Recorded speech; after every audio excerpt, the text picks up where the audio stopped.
लोग कहते भी 10 में 1-2 यादव तो आपको बोलता है। मैं कहता बहुत बड़ी बात है। 20% अगर यादव समाज जन स्वराज को वोट दे रहा है तो 3% वोट हुआ। 100% अगर ब्राह्मण वोट देंगे तो 3% वोट होगा। तो मेरे लिए उसमें कोई फर्क नहीं है भाई। Election is also a lot of arithmetic, क्योंकि 10 में 2-3 यादव का वोट देना 100% फॉरवर्डों के बराबर हो गया, क्योंकि उनकी बहुत बड़ी संख्या है। तो जन स्वराज को कोई एक जाति विशेष वोट नहीं दे रहा है, सारे वर्गों में दे रहा है। अब आपके सवाल पर आता हूं कि इंक्रीमेंटली किसका वोट पहले कटेगा।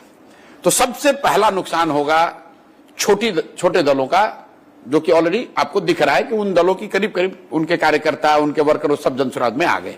उनकी कोई चर्चा नहीं है, बस एक चर्चा है आरजेडी लेड अलायंस, एक चर्चा है बीजेपी जदयू और तीसरा है जन स्वराज। वो ऑलरेडी हो गया। नेक्स्ट जो हिट होगा वो होगा जदयू को। उसके वर्कर, समर्थक, वोटर सबसे बड़ी संख्या में जन स्वराज की ओर आएंगे। थोड़ा सा और अगर उफान हुआ और जन स्वराज की ताकत बढ़ी तो नेक्स्ट डैमेज होगा भाजपा को बड़ी, क्योंकि वहां पर 2 तरह के लोग आएंगे। एक जो कि भाजपा के यहां के कार्यशैली, यहां के लैक ऑफ लीडरशिप से परेशान है, एंटी इनकम्बेंसी उनके खिलाफ है। दूसरा कुछ उसमें एक ऐसा भी वर्ग है कि ठीक है ऊपर मोदी है, नीचे तो हमको जन स्वराज चाहिए, इसलिए सेकंड कटेगा भाजपा का।